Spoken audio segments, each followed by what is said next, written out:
Hello, thanks for joining me. I'm actually sitting down today. Thought I'd do a little rambling about manifestation. Or is it manifestation? Do we really manifest stuff? Do we really create things out of nowhere? Or do we remember the future and bring it into our lives? Is it the future that we remember? Or is it a future that we remember? And this could be quite pivotal in the concept of remembering a future. Because in physics, it is thought that everything is in a constant state of potential, meaning that any possible decisions that we may choose to make in our lives are out there already waiting for us to make. And it's not until we actually make that decision that that reality comes into our life. But we don't want to get too carried away here, so we're not going to go too much into remembering the future just yet. We're going to take it back a little bit and talk about manifestation to start off with. So what is manifestation and how do we accomplish it? So manifestation is the act of calling in our current worldly desires into our future. I could talk about this just a little bit. So the thing about desiring something is all the time that we desire or want something, we're telling the universe that we don't have it. So by sitting there going, I really want this to happen, I really want lots of money, I really want a new partner, I really want this, I really want that. You're telling the universe that you don't have it, because to want and to desire means that you do not possess. So you need to be really careful about what your internal dialogue is when you're calling in your worldly desires. So there's lots of different ways to manifest. Some people use vision boards, some people just use pure imagination, some people write stuff down repeatedly. You know, there's lots of ways to do it, but the actual trick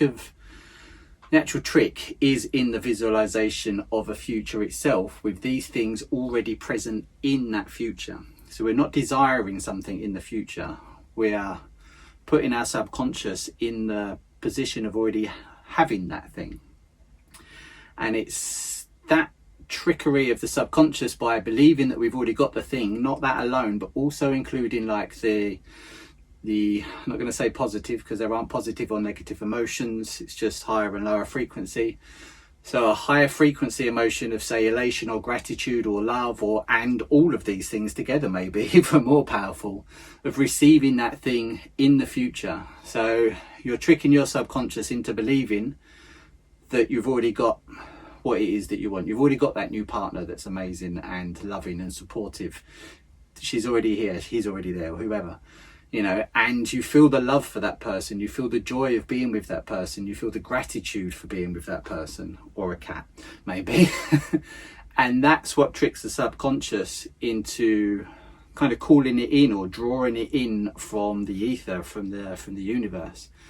You know, before language, before the symbols of writing, before the spells of word come into being, everything was pure emotion. You know, we talk about telepathy and stuff like that.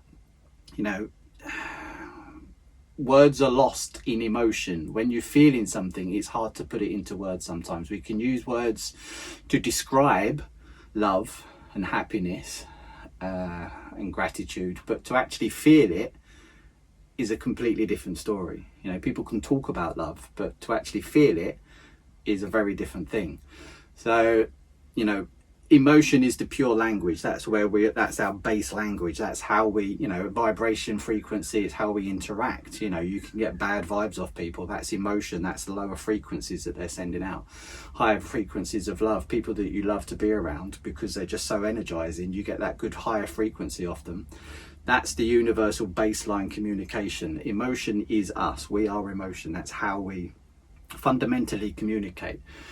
Language just confuses all that stuff. So when we're dealing with manifestation, we want to talk in the emotion or the language of emotion, really, and tricking the subconscious, because that's the only language the subconscious understands, really, you know, is emotion. But yeah, I don't want to get too lost on that for now, because that is a topic for another day. I do tend to do this. I tend to go off on little tangents, but I'm going to try and keep it on script. So basically, visualization, don't underestimate the power of the mind. You know, the mind is a very powerful thing. Everything that you see has come from a thought. Everything, you know, that's been created by man, for example, has come from a thought. I'm not going to talk about nature and creation, because that's, again, there's a who thought that. But that's a huge subject. That's something for another day. But don't underestimate the power of your mind. So visualization is a very common thing, for example, in the sporting world. And I even use it myself, to be honest with you, preparing for yoga classes and stuff like that. I quite often sit down and just, like, once I've written the class, I just go over it in my head, just visualizing, going through the asana, going through the poses, going through the breath work that I'm going to be doing, and then bringing that in. It just implants it into, like, the essence of my being, if you want, without going too deep, man. Like, it just roots it into the brain. So visualization is very important. Racing drivers do it, bobsleigh teams, you know, runners envision the tracks, winners even envision lifting the trophies and the cups and the medals and stuff like that. You know, envision yourself winning, being successful, envision yourself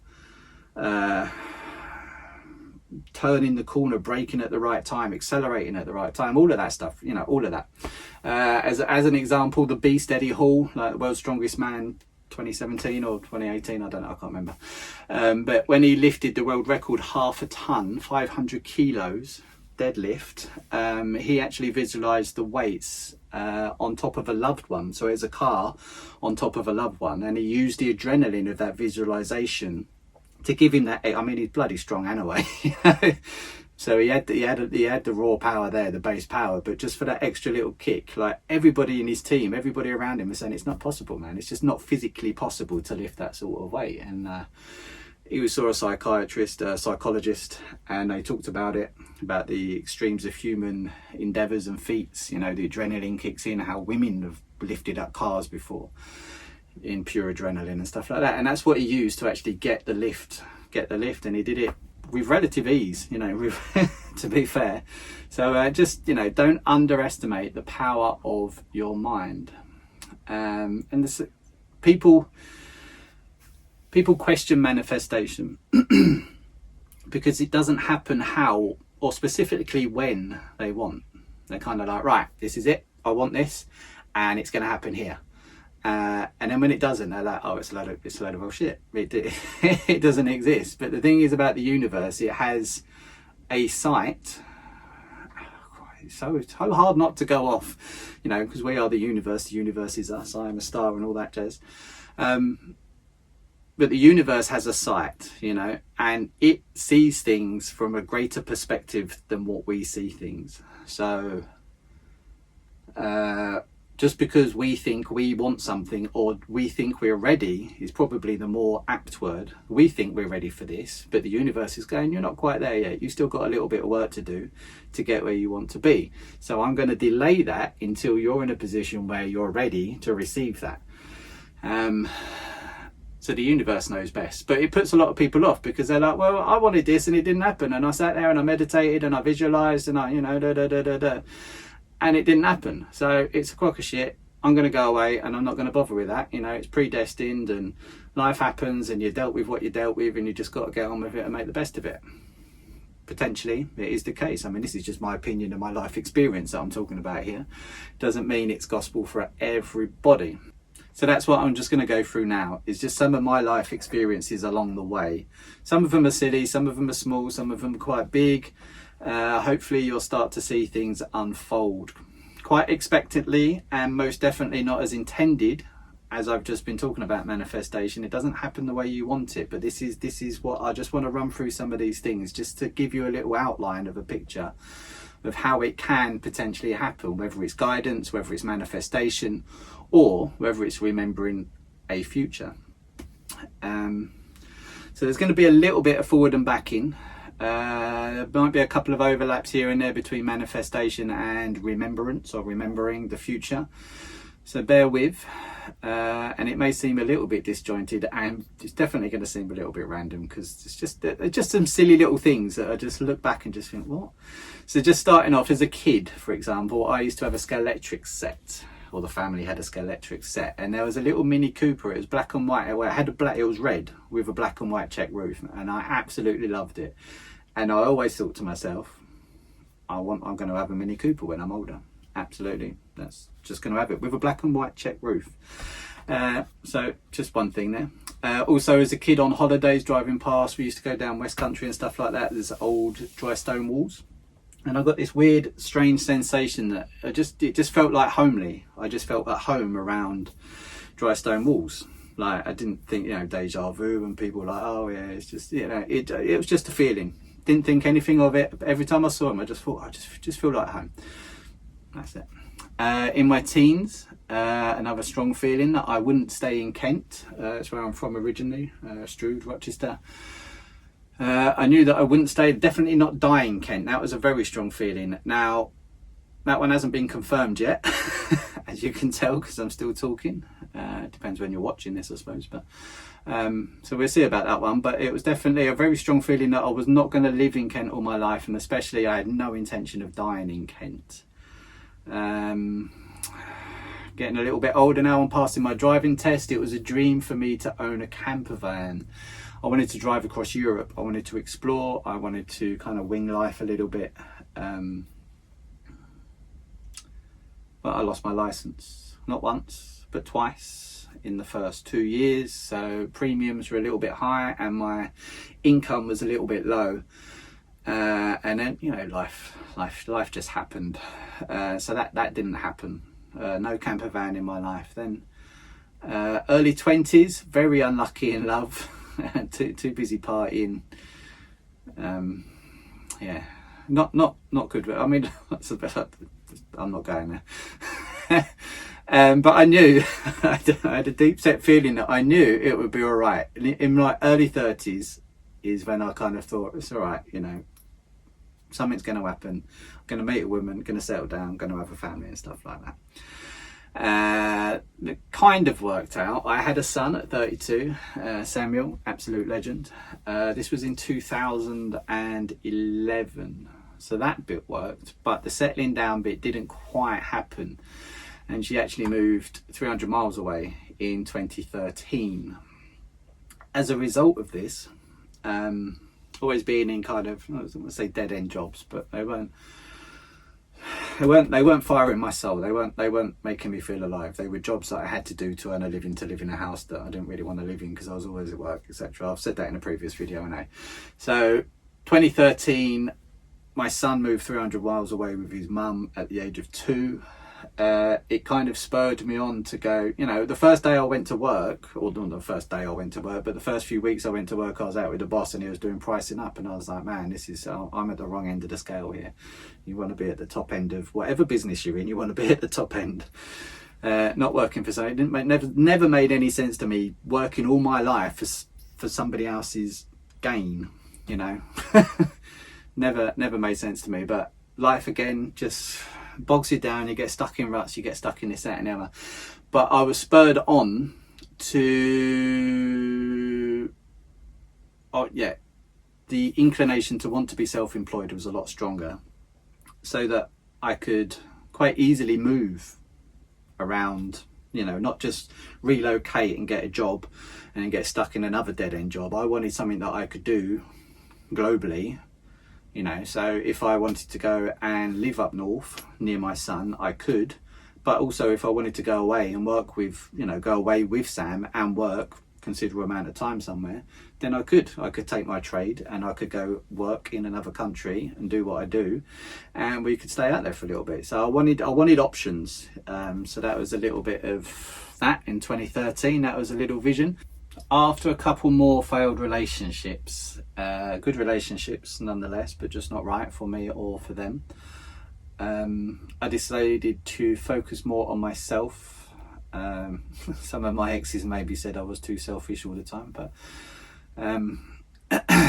I needed to sort stuff out in my head, in my body. So I started working out first, going to the gym, swimming, running, trying to lose a little bit of weight so I didn't feel as awkward walking into a yoga studio, because yoga had been on my mind for a long time. But being a man, I didn't really just want to bowl into it's weird because it was made by men for men. So why are men worried about doing yoga? I just don't make any sense. But it did you know, that was my logic, as it is with a lot of people. Even women don't really like to start yoga because they don't want to be, you know, they think everybody's going to be super strong and super supple and super this and super that, but it's yoga's just full of normal people. You and me. So give it a go if you haven't already. Where was I? But yeah, it was purely for my mental state, my physical state. Lots of smoking in my time. I wanted to clear my lungs a little bit, so breath work's really important. But if you can control the breath, mind, body, you know, it's all about that harmony, get your unison of getting it into one. But physical fitness aspect was my primary goal in joining yoga, starting yoga. Just wanted to be fitter, really, look after myself. That was in 2014. So again, I don't want to go off tangent, but the unlikeliness of me doing this was quite high due to fear, for example, financial limitations, preparedness. I was not prepared. I mean, 2014 is when I started yoga, in October 2014, and in March 2018, February 2018 is when I started my yoga course in India. I'm not a well-travelled man, definitely wasn't back then, still not now. Wasn't well-travelled. I didn't have a lot of money. I didn't know how I was going to afford it, but I afforded it. I'm not going to say I was very good at planning. When I actually arrived in India, I didn't have a hotel booked or anything. I just landed. I didn't have any way of getting from the airport to the destination, Mysore. So yeah, preparedness was out the window. Finances were grim, and I say fear, but I mean, listening to that, talking back, it's like there's obviously it's a close line between fear and stupidity, isn't it? I think just going to India without anywhere to stay for 5 days was a little bit stupid, but I just figured it's a city, so there's got to be somewhere to stay. But yeah, I went there, 5 weeks, did teacher training, 300 hours teacher training, and started teaching just 4 days after that. Thanks to the late Kate Ashley, God rest her soul. Beautiful woman, beautiful person, bright light, hugely burning bright, probably still burning bright out there for everybody. I think we all still check in, those of us that love her. She's awesome. But she set me up with a class. She was going into teacher training, so she set me up with a class. Just 4 days after I got back from India, I was teaching my first yoga class. So that was potentially the start of my self-employed, well, it was the start of my self-employed journey. Obviously not full-time self-employed, you can't go self-employed on one class, but it was the beginning of that. So back in 2013, I wanted to become self-employed. In 2018, 5 years later, the ball was rolling. So just touching on fear, just touched on it a minute ago. It's a big part of my life, has been a big part of my life, continues to be a big part of my life. I climb over the top of it 9 times out of 10 nowadays, but it used to hold me back quite a lot. And in regards of moving away from Kent, that was something that was holding me back, the fear of the what ifs, the ifs, buts and maybes, etc, etc, etc. But in 2018, started seeing a woman. We had a shared dream, both entrepreneurial, albeit fledglings. You know, I was still working. She was working 4 days a week. I was still working 5 days a week, as well as doing our business on the side. We both wanted to get away from Kent. Without her, I wouldn't have done it. Specifically at that time, 2019 is when we moved. She was definitely the driving force behind it in the groundwork aspect of it, and I'm very grateful for that.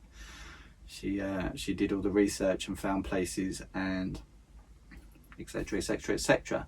So it's not on my son's doorstep, but it is within spitting distance, and I get to see him a hell of a lot more and a hell of a lot more easily. And he absolutely loves it where I am. So it's totally worked out in that respect. I'm gonna fight the cat in a minute. And where am I? where am I now? I'm in Nidderdale, and I don't know if you've seen it in my other videos, but you may have noticed some little stone walls in my videos in the fields that I walk around, because I don't like sitting still in front of a camera. I like to wander around and film that. It gives me something else to, again, the fear. So yeah, I'm in Nidderdale.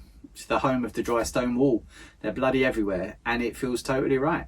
So you know, going back to that, remember that feeling as a kid, you know, felt at home around dry stone walls. 30 years later, I'm living surrounded by dry stone walls. You know, is that a remembrance of the future, or is it just pure chance? I mean, it's up to you. I mean, this is just looking back on my life and just going, oh, I wonder. During our time together in 2020, it says in the notes I blew up my car. I didn't blow up. Yorkshire blew up my car. The amount of rain in Yorkshire got into my electronics and my car died. It didn't blow up or anything. The next one blew up. But yeah, that was in 2020. So my car died and I was absolutely brassic. I'd used all my money to get up here. I'd used all my money on the rent and on the bills. You know, we're both trying to set up our own businesses after moving 250 miles away from home. So completely new client base. It was crazy, but worth a punt, and I'm glad I did it, and it's working out just fine at the minute.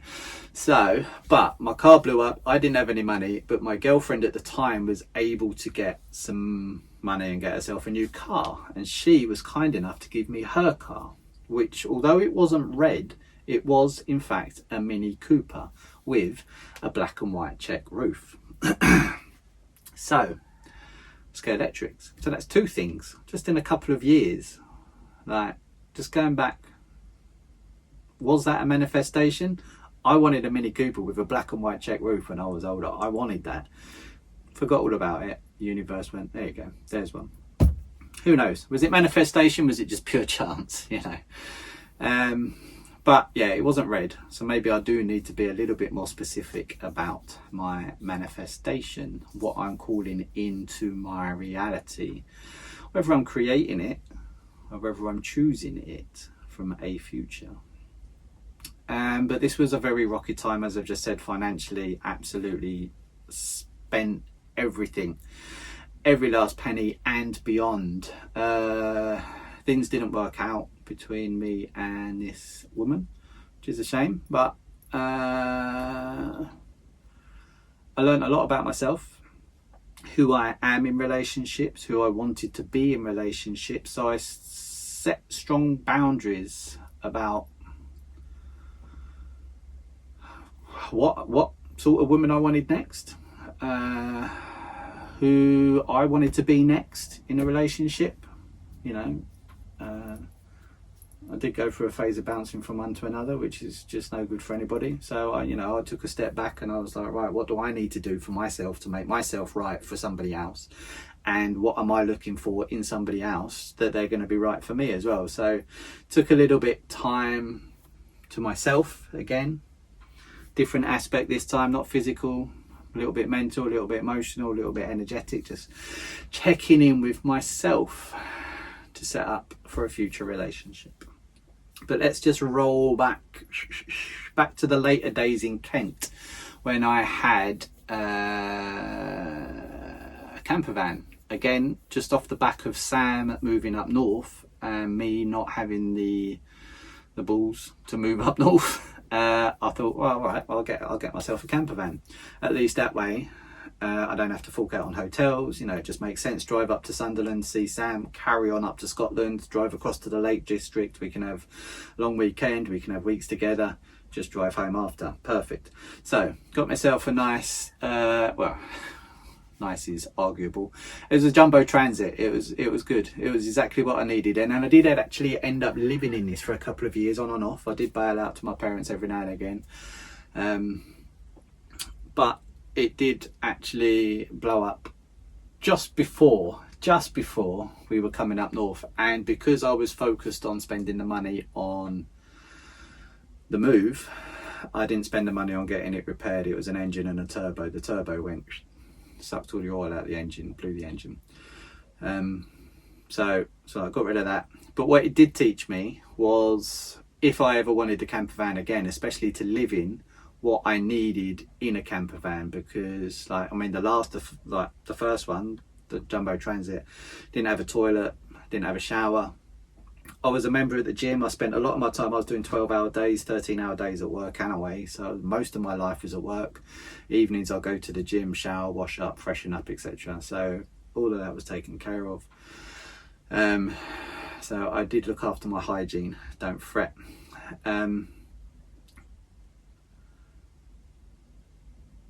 So yeah, and I just knew that van life rocked, basically.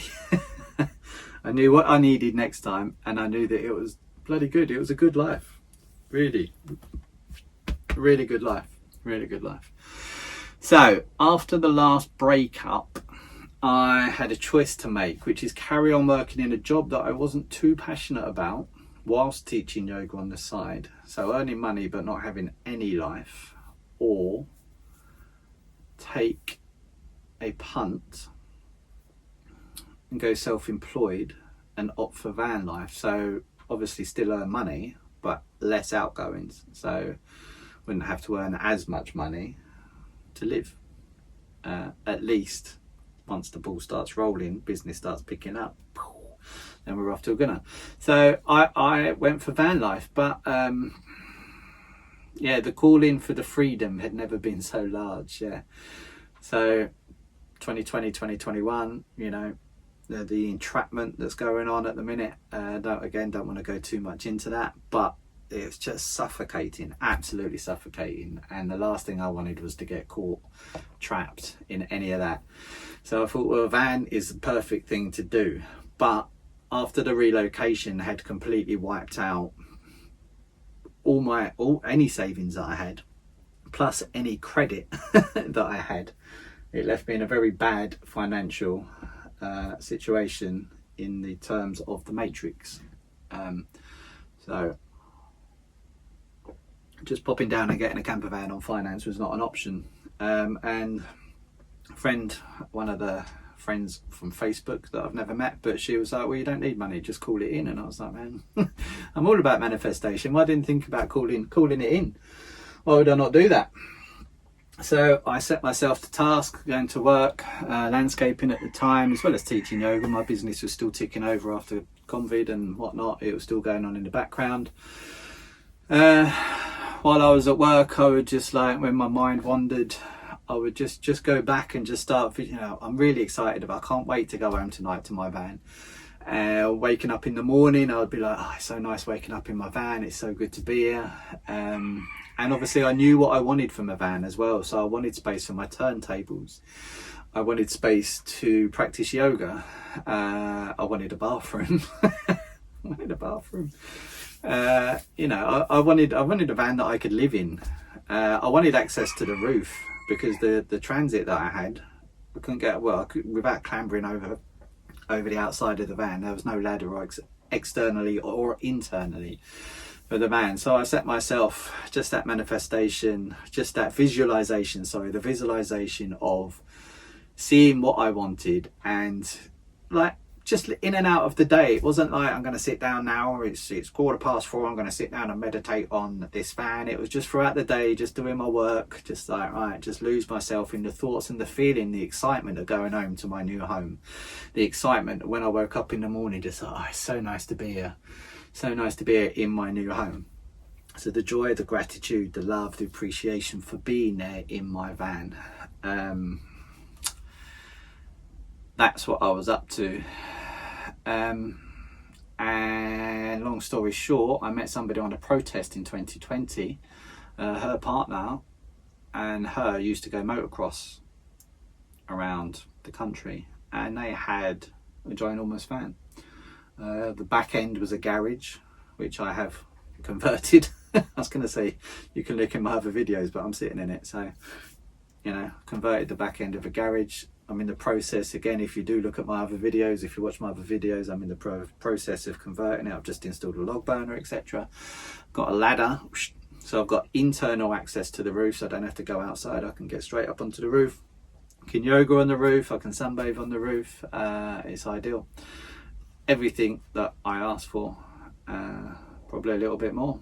So I'm not roaming, but where I am at the moment has pretty much everything I need, so I don't really need to roam. But I have the option to roam if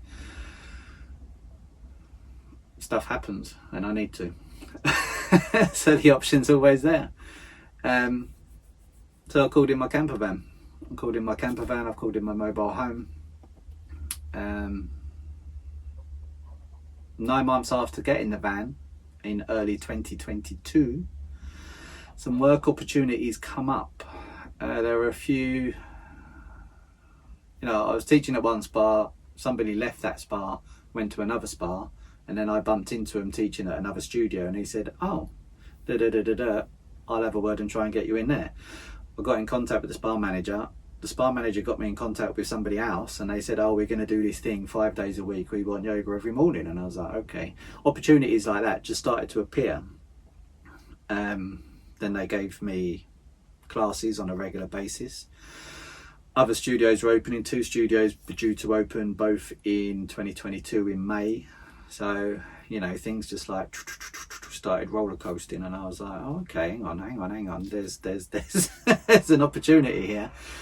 I'm going for it. I didn't look back. I just went, right, I'm going to take the leap. I'd already dropped down to 3 days a week doing the landscaping while I was up here, because I wanted to make time to teach during the week. And then opportunities just appeared, and that was it. 2022, I went fully self-employed teaching yoga. So back in 2013, when I set that intention of I need a job, I want to be self-employed in a area that I can take anywhere in the world. I'm also a personal trainer. I did that in 2020. So yeah, there's my self-employment. And to round it all off, also in early 2020, a woman appeared in my life. She's still very much in my life. It will be a year today, the launch or the release of this video, a year today that we went out on our first date, which was wild water swimming, and we're returning back to that same lake today to go for a little dip. Hopefully it's not raining this time. But we did it. We're a year in. She's done work. She's been through stuff. She's done work. I've been through stuff. I've done work. I mean, there's still plenty of work for both of us to do, and we're going to continue to do it. But I think we're going to continue to do it together. It's really good exploring like masculinity and femininity and the harmony that can bring when you find that correct balance between the two, the yin and the yang, the Ida and the Pingala, feminine and the masculine energies. Trying to get there in the rightful place for both, especially in this mad world where masculine and feminine are all over the place. So yeah, it's a nice little journey so far, and I think it's going to continue to be a nice journey for quite a while to go. So yeah, I mean, again, I wanted to be settled down in early 30s, but I'm in early 40s now. I had a kid in early 30s, but early 40s now. I'm coming up to mid 40s actually, to be fair. Not far away. But there you go, it doesn't happen when you want it to. So there are some examples there of remembering potential. I mean, this is potentially remembering the future. Stone walls in a mini, or stone walls as a kid. Manifestation that the mini maybe, manifestation of a job. I set an intention. I mean, again, I'll talk about fear in another video, but standing up in public and talking to rooms of people was impossible for me. My throat would lock up, face would go bright red. Anybody that knew me from the day would absolutely be able to tell you. Standing up in school, college, any work environment, doing team meetings and stuff like that, be a like supervisor and stuff, and your morning briefings, hated all that stuff, despised it, couldn't do it. So to become a yoga teacher was not on my card. It was not on the cards. Sorry, it was not on the cards. So just a few examples there of the potential that is remembering the future. Maybe more specifically, a future. A single future out of an infinite potential of futures that are out there for us. Remembering the future, going back to where we started. For some of you watching, this may be a familiar concept. Sorry, mate. It may be a familiar concept, or for others, if you haven't already, thinking I've gone mad, you may well think I have gone mad. Remember the future. Can you remember the future?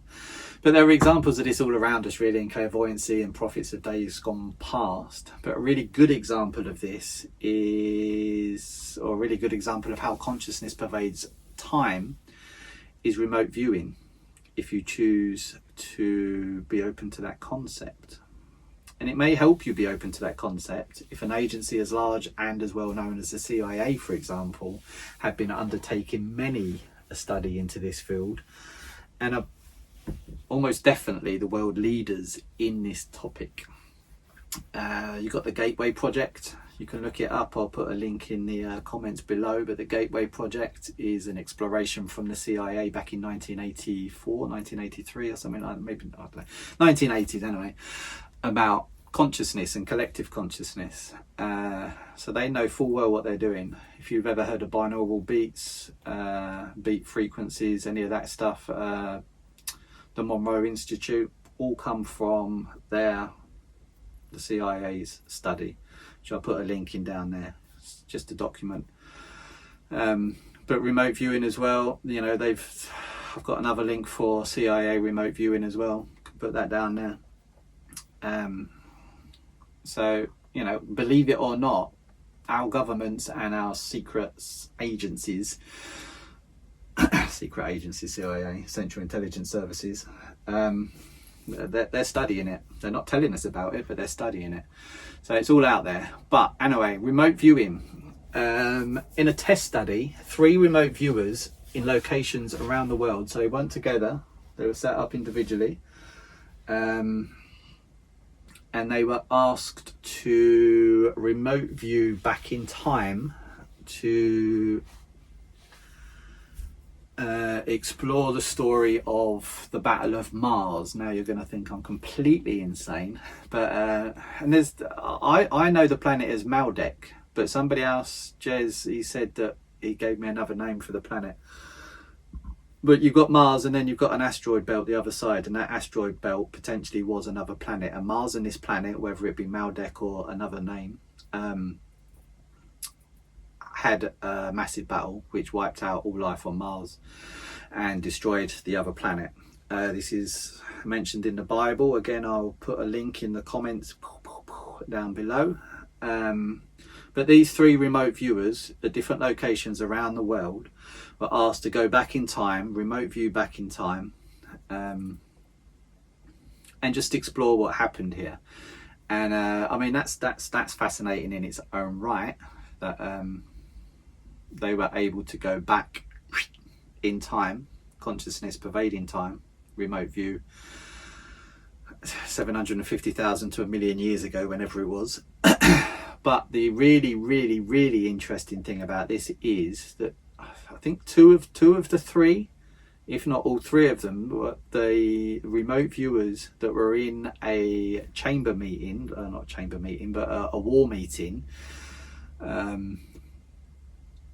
reported back in their report that why they were there. So they're here in this present time. Their consciousness went back to this war, this meeting, this cabinet meeting, whatever you want to call it, whatever they called it. And while they were there, the entities in that meeting were aware of another presence in that meeting. So not only was the consciousness of these remote viewers able to travel back 1 million years, for argument's sake, the consciousnesses, the entities that were there at that time were aware of that consciousness from the future coming back to see them. Okay? So just let that sink in for a minute, right? People from present day sent their consciousness awareness back to the past. The people from the past could sense the consciousness and awareness from people from the future. So if that's not proof, if you believe that, but there are reports, there are links, there are studies, if that's not proof that consciousness can pervade time, then I don't know what is. Okay. Yeah. Back in my early 20s, I had come to the realization, not going to say how, I mean, I'd taken a few funny pharmaceuticals, let's not lie.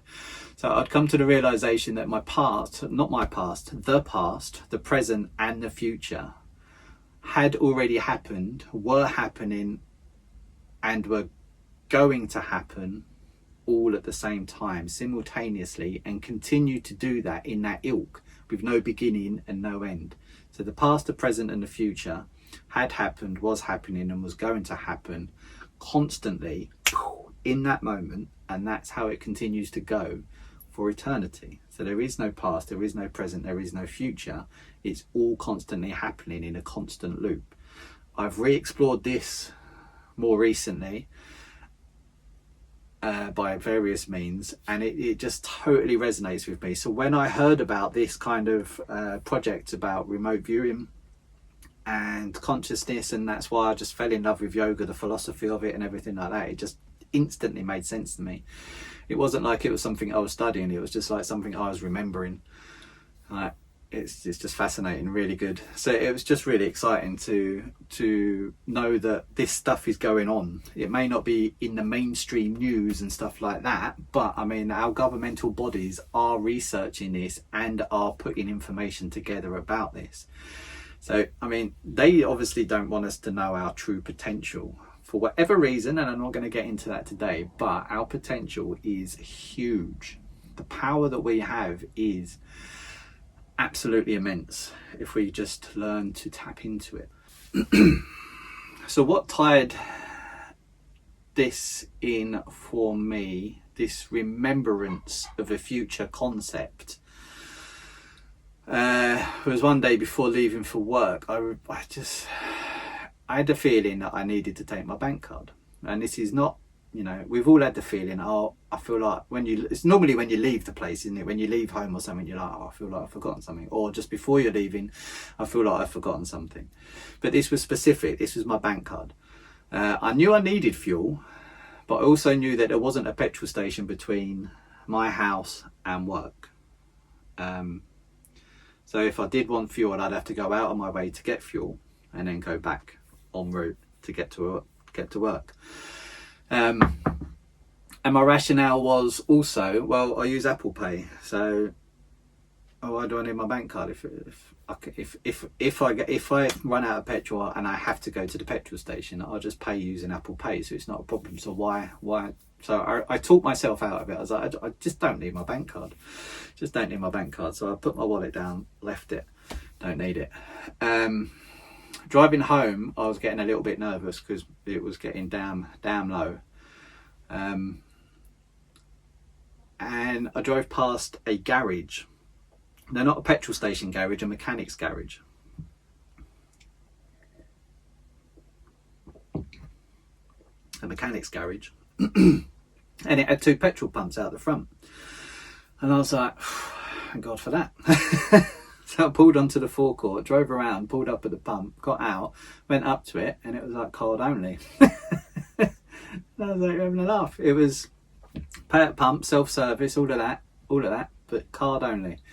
No contactless and no service indoors. None at all. They wouldn't take payment indoor for petrol. Plus the place was shut anyway, because I wasn't going home till 8:30. So, and I just thought, man, that's like, I knew that I needed my bank card specifically. I knew in the morning, I knew that I needed my bank card, but I didn't take it. But that is just an example of remembering the future. It's not a payment, it was bank card. It was take your bank card. You need your bank card. There's something telling me I needed my bank card. Again, is that guidance, or is it a remembering of the future? So with that in mind, when we are manifesting and imagining a future with our desires already present and attaching our emotions of elation or gratitude or love to that imagination, are we channeling our energies into one of these? already existent states of a potential future? Are we creating a thing out of thin air, or are we simply choosing a potential which has always existed? See, life is predestined, but do we have the choice of choosing which predestined path we take?